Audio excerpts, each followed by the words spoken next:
Queridos amigos em todo o Brasil, iniciamos hoje o nosso curso de legislação extravagante. Vamos falar da Lei de Drogas, Lei 11.343 de 2006, lei muito importante, lei muito cobrada em inúmeros concursos em que a legislação extravagante criminal está presente no edital. Então é importante que você preste muita atenção nesta lei. O nosso curso vai ser um curso muito avançado, muito aprofundado. Vamos ver muito sobre a jurisprudência do STF e do STJ, o que a doutrina tem pensado acerca da lei de drogas. Então você vai anotar muito no seu caderno esse conteúdo a respeito da lei 11.343 de 2006. Eu sou Vinícius Reis, sou professor de legislação extravagante neste curso e sou defensor público no Distrito Federal. Nós, no dia a dia, temos sempre questões importantes no nosso trabalho, no nosso ofício, para resolver acerca da lei de drogas e vamos ver como a jurisprudência tem tratado esta lei. Vamos, inicialmente, ao tratarmos da lei de drogas, é importante que você saiba algo que vai ajudar muito você nessa caminhada para alcançar o sucesso. Quando você for estudar a legislação extravagante, não é preciso estudar a lei toda. Você não precisa estudar todos os artigos que estão na lei, isso é perda de tempo. Qual é o nosso objetivo aqui? Trabalhar com você aqueles artigos que sabemos que são os artigos cobrados em concurso público. Quais são as partes da lei que as bancas costumam cobrar nas provas? São essas as partes que serão objeto da nossa abordagem. Principalmente em relação à lei de drogas, os crimes que estão tipificados na lei de drogas. O nosso enfoque vai ser em relação aos crimes da lei de drogas. Vamos ver também alguns aspectos processuais relevantes. A gente vai ver que algumas questões relacionadas ao processo penal também são cobradas e a gente vai precisar estudar. Mas o enfoque da lei são os crimes. Vamos trabalhar primordialmente com os crimes que estão previstos na Lei 11.343 de 2006. Começando pelo crime que está no artigo 28 da Lei de Drogas. Vamos trabalhar com o crime de porte de drogas para consumo pessoal. Esse é o primeiro crime com o qual vamos trabalhar. O crime de porte de drogas para consumo pessoal. Conduta prevista no artigo 28 da Lei de Drogas. Olha o que diz o artigo 28. Quem adquirir, guardar, tiver em depósito, transportar ou trouxer consigo para consumo pessoal, drogas sem autorização ou em desacordo com determinação legal ou regulamentar, será submetido às seguintes penas. 1.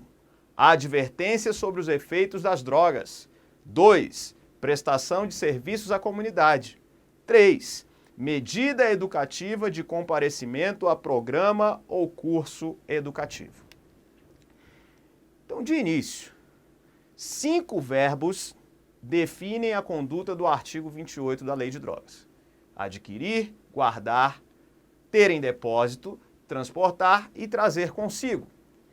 Quem pratica estas condutas visando o consumo pessoal responde pelo crime do artigo 28 da Lei de Drogas.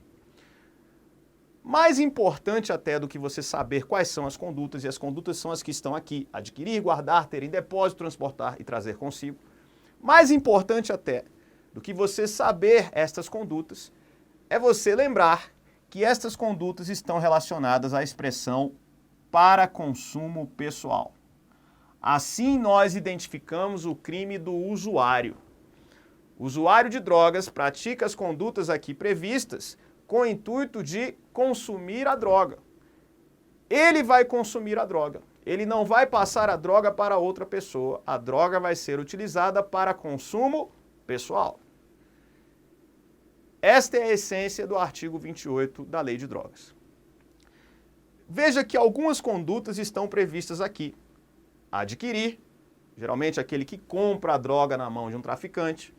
Guardar, quem guarda a droga em casa, por exemplo, quem tem em depósito, quem mantém essa droga armazenada na sua casa, no seu trabalho, quem transporta, pode transportar no seu veículo, na sua motocicleta, no seu automóvel, quem traz consigo, quem anda na rua portando a droga. Sendo essa conduta uma conduta para o consumo pessoal, está caracterizado o crime do artigo 28 da Lei de Drogas. Bacana, legal. E aí a primeira informação importante. Será que vai responder por mais de um crime de porte de drogas para consumo pessoal quem praticar mais de uma conduta? Será que a prática de mais de uma conduta implica na prática de mais de um crime de portar drogas para consumo pessoal? E a resposta é negativa. Estamos falando aqui do que chamamos de tipo misto alternativo. O que significa isso? Significa que a prática de qualquer das condutas ou a prática de mais de uma delas no mesmo contexto acarretará somente um crime de porte de drogas para consumo pessoal. Logo, a informação que vamos anotar no nosso caderno é a informação de que o artigo 28 é tipo misto alternativo. Vamos colocar o seguinte: trata-se de tipo misto alternativo. Trata-se de tipo misto alternativo. A prática de qualquer das condutas,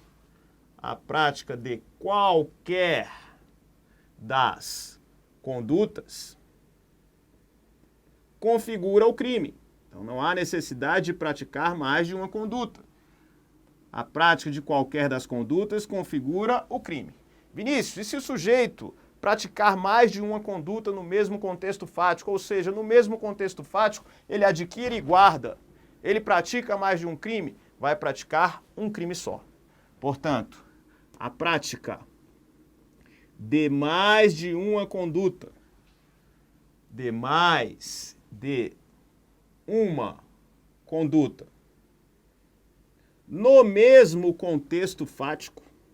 no mesmo contexto fático, configura crime único.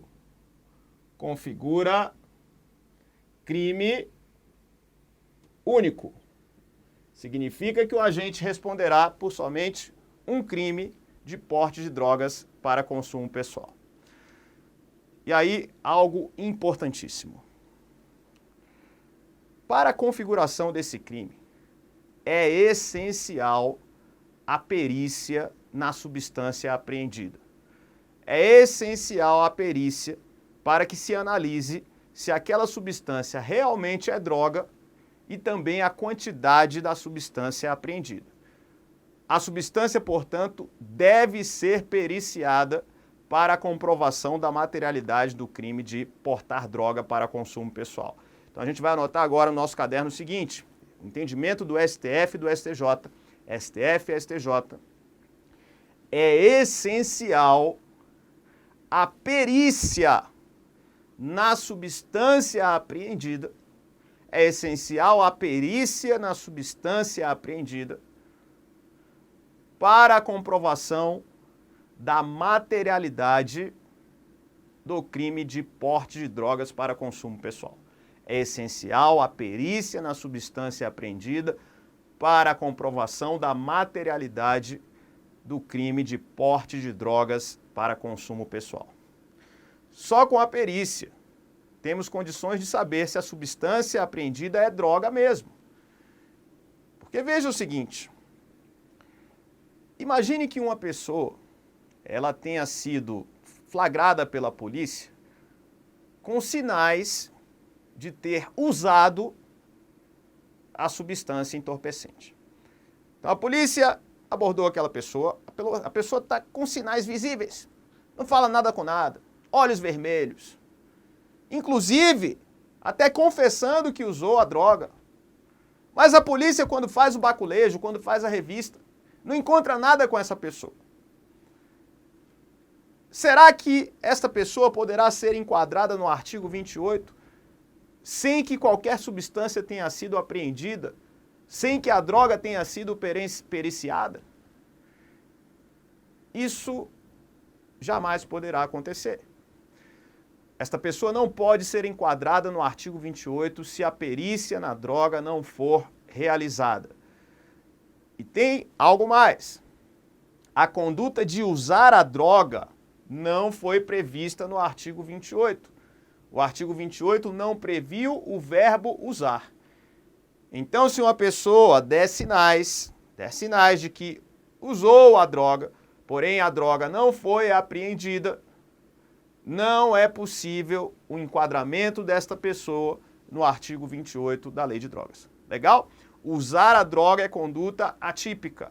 Só é possível a demonstração da materialidade quando os verbos forem os verbos previstos no artigo 28 e houver perícia na substância apreendida. Vamos continuar tratando do artigo 28. O artigo 28 faz referência à expressão drogas. O que são drogas? Como é que a gente sabe se a substância apreendida configura droga? Você já sabe que tem que haver perícia, e havendo a perícia, a substância constatada deve ser uma substância que está prevista em portaria da Anvisa. É a Agência Nacional de Vigilância Sanitária quem define quais são as substâncias que são consideradas drogas para efeito de aplicação da Lei 11.343 de 2006. E aí, algo importantíssimo. Estamos falando, portanto, de uma norma penal em branco. O artigo 28 da Lei de Drogas é norma penal em branco. Vinícius, por que norma penal em branco?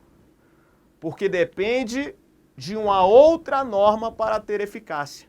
Que outra norma é esta? Norma prevista na portaria da Anvisa, definindo o rol de substâncias que podem ser consideradas como drogas para efeito da Lei 11.343 de 2006. Vamos, portanto, acrescentar mais uma informação. O artigo 28 da Lei 11.343 de 2006 é norma penal em branco. É norma penal em branco. O que significa isso? O que significa dizer que é norma penal em branco? A necessidade de outra norma para regulamentar o artigo 28 para que ele possa ter eficácia, para que ele possa ter eficácia. A eficácia do artigo 28 da Lei de Drogas, portanto, depende de outra norma. Que norma é essa? Portaria da Anvisa. Portaria da Anvisa. A Anvisa constitui autarquia, pertence ao Poder Executivo, e aqui vamos ter o Legislativo criando o artigo 28 e o Executivo criando portaria para definir o que é droga.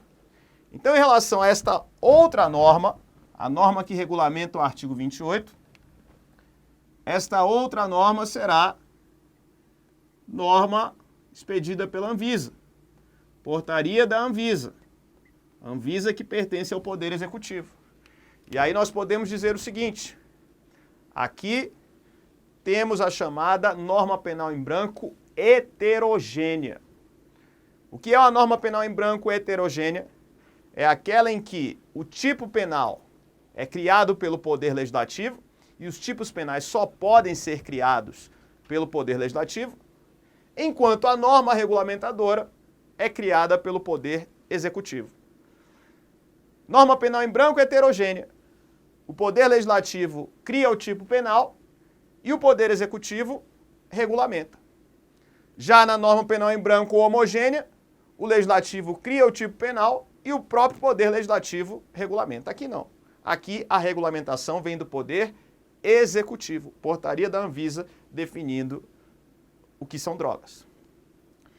Então, você pode até ter uma substância ou outra que cause dependência química, dependência psíquica, como o álcool, por exemplo. Veja só, o álcool é uma substância que causa dependência química.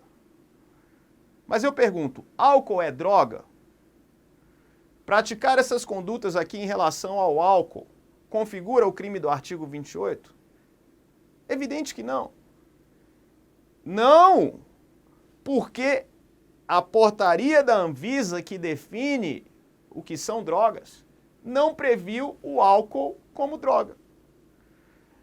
Então essa é uma questão muito mais de política criminal do que propriamente de análise da substância. Algumas substâncias que causam sim dependência química não estão previstas em portaria da Anvisa como drogas. Temos então norma penal em branco no artigo 28 da Lei de Drogas. E aí quem pratica essas condutas para consumo pessoal será submetido a essas penas que estão previstas aqui no artigo 28. Quais são as penas? Existem 3 penas previstas: advertência sobre os efeitos das drogas, prestação de serviço à comunidade e medida educativa de comparecimento a programa ou curso educativo. Olha que interessante isso aqui. A lei não previu pena de prisão para o usuário. O usuário não pode ser preso. Então, muito cuidado. Não há previsão na lei de drogas de prisão para o usuário. Que tipo de pegadinha vai vir na sua prova? Vai vir pegadinha no seguinte sentido, ó. Vai vir assim, ó. No crime de porte de drogas para consumo pessoal, se o agente for reincidente, será possível excepcionalmente a aplicação de pena de prisão para esta pessoa. Você vai responder errado. Não há ressalvas. Sendo a droga para consumo pessoal, não há possibilidade de pena de prisão. Quais são as medidas, portanto? Advertência sobre os efeitos das drogas, prestação de serviço à comunidade, medida educativa de comparecimento a programa ou curso educativo. Inclusive, essas medidas podem ser cumulativas. São medidas que podem ser aplicadas de forma cumulativa. O juiz pode aplicar mais de um. Vinícius, o que seria essa advertência sobre os efeitos das drogas? Nesse caso, o sujeito vai sofrer uma advertência que é feita pelo juiz. O juiz, então, irá chamá-lo, irá intimá-lo, e o juiz vai dizer para esta pessoa quais são os efeitos maléficos das drogas. O que as drogas podem fazer de mal para esta pessoa. Então o juiz vai dizer para essa pessoa assim, olha só, você usando droga está alimentando o tráfico, você está prejudicando os seus estudos, prejudicando o seu trabalho. Isso é a advertência sobre os efeitos das drogas. O sujeito é chamado, é intimado e o juiz então o adverte sobre os efeitos maléficos que as drogas podem causar. Uma outra medida é a prestação de serviços à comunidade. O indivíduo, então, vai prestar serviço à comunidade e a própria lei de drogas prevê que esta prestação de serviços preferencialmente será realizada em instituições voltadas para o combate às drogas. A prestação de serviço à comunidade, portanto, preferencialmente será realizada em instituições voltadas para o combate às drogas. E ainda a medida educativa de comparecimento a programa ou curso educativo. Aqui no Distrito Federal existe algo muito interessante. Quando existe a prática do crime do artigo 28, quando alguém é flagrado praticando o artigo 28, é muito comum os juízes aplicarem esta terceira medida aqui, medida educativa de comparecimento a programa ou curso educativo. O Ministério Público, em parceria com o Poder Judiciário, vai organizar uma palestra e nessa palestra muitas pessoas que foram flagradas praticando essa conduta vão comparecer. Isso, inclusive, lá em Sobradinho é feito no fórum de Sobradinho, no plenário do Tribunal do Júri. Então, os sujeitos que foram flagrados com drogas comparecem ao fórum de Sobradinho e lá no plenário do júri é apresentada uma palestra acerca dos efeitos, dos malefícios que as drogas podem trazer para as pessoas. Portanto, essa é uma medida comumente aplicada pelos magistrados. São 3, portanto, as medidas possíveis: advertência sobre os efeitos das drogas, prestação de serviço à comunidade, medida educativa de comparecimento a programa ou curso educativo. Compreendeu as medidas? Já já vamos falar mais delas. E agora eu quero saber o seguinte de você. Supondo que uma pessoa tenha sido abordada pela polícia com uma quantidade ínfima de droga, uma quantidade muito pequena de maconha, embora suficiente para se fazer pelo menos um cigarro de maconha. Será que é possível, neste caso, a aplicação do princípio da insignificância para excluir a tipicidade dessa conduta? Será que é possível a gente dizer que o sujeito que foi pego com uma ínfima quantidade de droga, insuficiente para fazer um fininho, insuficiente para fazer aquele cigarrinho, será que nesse caso vai haver aplicação do princípio da insignificância? Olha só, tanto o STJ quanto o STF têm se manifestado a respeito do tema. E o que a gente tem visto na jurisprudência acerca da possibilidade de aplicação do princípio da insignificância no crime de porte de drogas para consumo pessoal. Atualmente, o STJ tem entendido não ser possível o princípio da insignificância quanto ao crime do artigo 28 da Lei de Drogas. Eu vou repetir. O entendimento do STJ é de que não é possível a aplicação do princípio da insignificância quanto ao crime de porte de drogas para consumo pessoal. E no STF, como tem sido o entendimento do STF? O STF, por muito tempo, desde 2012, vem proferindo algumas decisões no sentido de ser possível a aplicação do princípio da insignificância. Mas houve uma decisão no mês de setembro de 2013, em que o STF disse não ser possível a aplicação do princípio da insignificância. Agora a gente vai acompanhar na tela alguns julgados importantes do STJ e do STF sobre o tema. Então, só apagando aqui, para a gente poder acompanhar na tela. Olha o que o STF e o STJ têm entendido acerca do princípio da insignificância na lei de drogas. Esse julgado é um julgado do STJ, julgado bastante recente, julgado de 20 de maio de 2014, que diz o seguinte: julgado da sexta turma, diz que não é possível afastar a tipicidade material do porte de substância entorpecente para consumo próprio com base no princípio da insignificância, ainda que ínfima a quantidade de droga apreendida. Recurso ordinário em habeas corpus 35.920 do Distrito Federal. Então, o que o STJ está dizendo? Mesmo que a quantidade de droga seja ínfima, seja muito pequena, o princípio da insignificância não pode ser aplicado. E qual é o argumento? O argumento é de que o crime do artigo 28 já indica que a quantidade da droga vai ser pequena.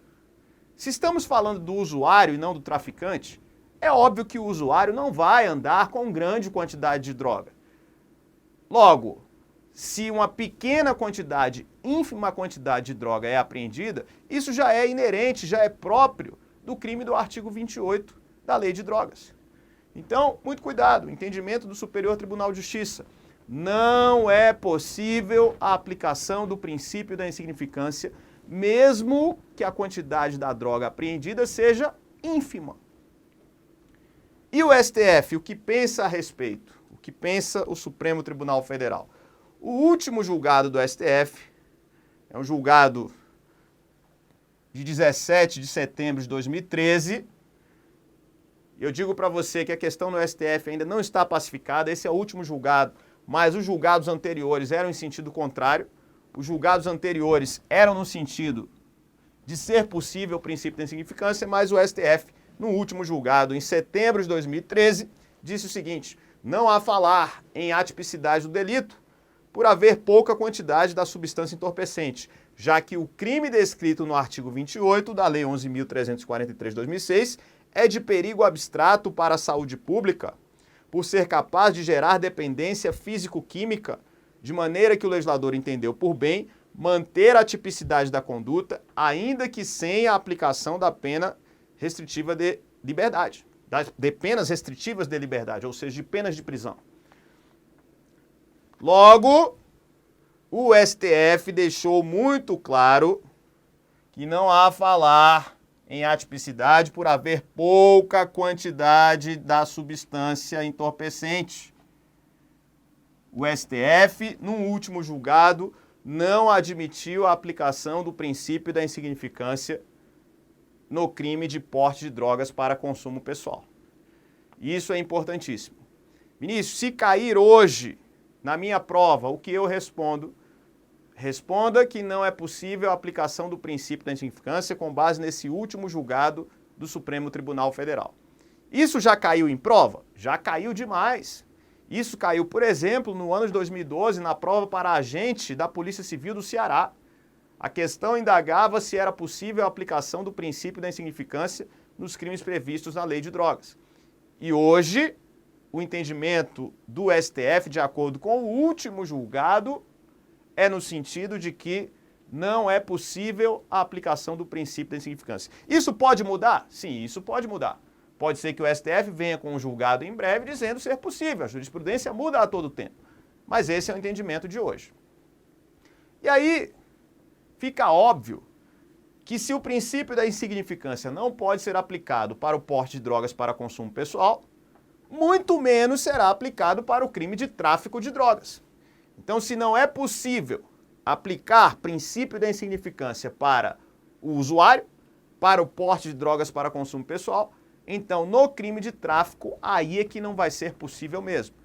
Logo, traficar quantidade ínfima de droga, quantidade muito pequena de droga, jamais permitirá, segundo o entendimento do STJ e do STF, a aplicação do princípio da insignificância. No próximo bloco, falamos mais sobre o artigo 28 da Lei de Drogas.